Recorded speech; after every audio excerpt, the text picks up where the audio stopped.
तो Python use करके AI pro बनना है, इसका ना एक सीधा सा रास्ता है और आज हम उसी रोड मैप को समझने वाले हैं।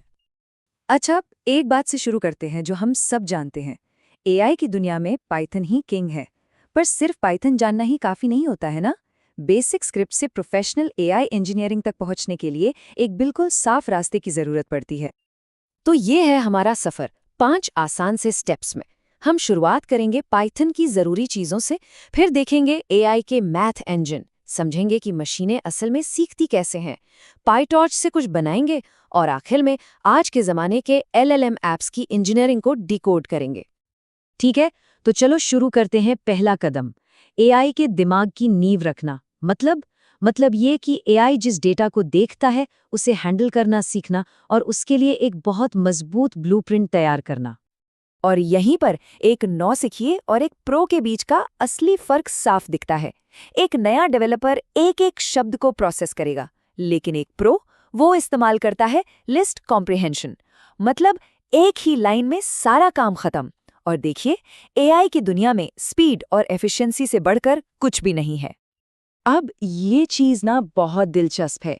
एआई कभी भी डेटा सीधे सीधे नहीं देता, वो ऐसे घुमावदार नेस्टेड स्ट्रक्चर्स में बात करता है। तो एक डेवलपर होने के नाते इसमें से काम की जानकारी निकालना आना ही चाहिए। सही जवाब है बी। और ये कोई मामूली सिंटैक्स नहीं है। GPT-4 जैसे बड़े-बड़े मॉडल्स से बात करने का यही तरीका है। पहले डिक्शनरी की, फिर लिस्ट का इंडेक्स।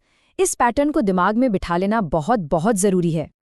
सिर्फ डेटा ही नहीं, खुद एआई मॉडल्स का भी एक आर्किटेक्चर होता है।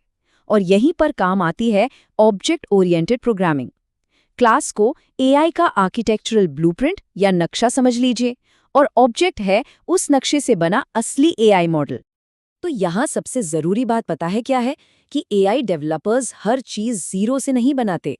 वो पहले से बनी बनाई पावरफुल मॉड्यूल क्लास की ताकत को इनहेरिट करते हैं, मतलब उसकी खूबियों को अपना लेते हैं। बस सिंटैक्स सही होना चाहिए, जो कि है ऑप्शन ए। तो ठीक है, एआई का ढांचा तो अब हम समझ गए। अब बारी है उसे रफ्तार देने की, और इसके लिए हमें चाहिए हाई स्पीड मैथ इंजन। देखिए, एआई के लिए जो मैथ्स चाहिए उसके लिए नॉर्मल पाइथन बहुत ज़्यादा धीमी है। वो एक एक करके हिसाब लगाती है। वहीं नमपाई का वेक्टराइजेशन एक ही झटके में पूरे डेटा पर ऑपरेशन कर देता है। ये कुछ ऐसा है जैसे एक एक सैनिक को आदेश देने की जगह पूरी सेना को एक साथ एक कमांड देना। और हाँ, असल दुनिया का डेटा कभी भी साफ सुथरा नहीं होता, वो बहुत मेसी होता है। और इसी काम के लिए बना है पैंडाज। इसे एक्सेल ऑन स्टेरॉइड्स भी कहते हैं।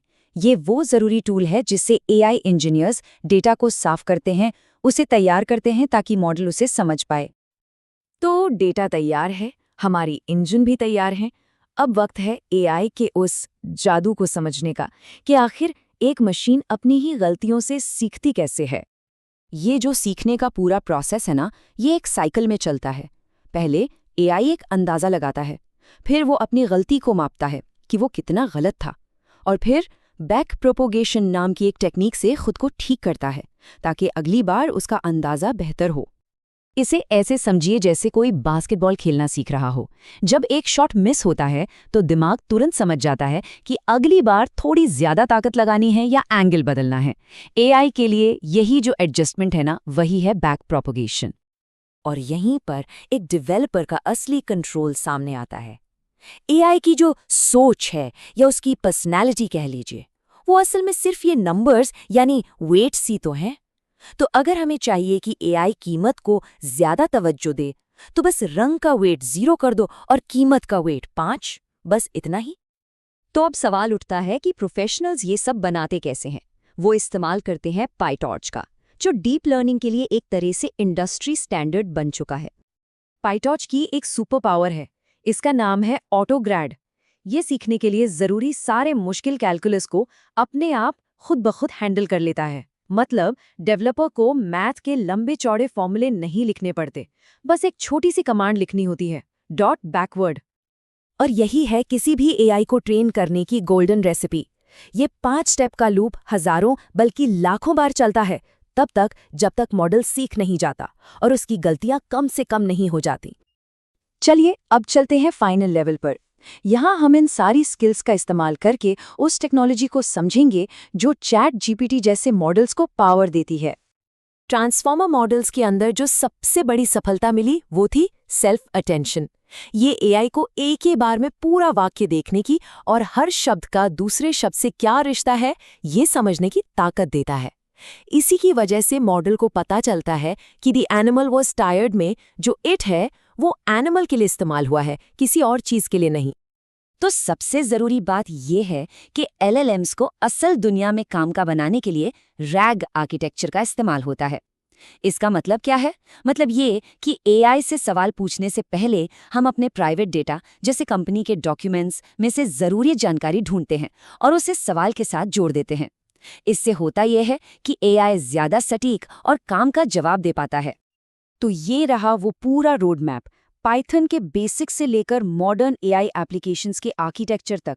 एक प्रोफेशनल AI इंजीनियर का जो सोचने का तरीका होता है, जो मेंटल फ्रेमवर्क होता है, वो बिल्कुल यही है।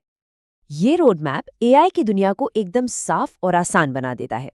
अब ये कोई डरावनी या जादुई चीज नहीं है, बल्कि सीखी जा सकने वाली स्किल्स का एक सेट है। तो अब सवाल ये नहीं है कि इसे कैसे सीखें, असली सवाल तो ये है कि इस ज्ञान से क्या बनाया जाएगा।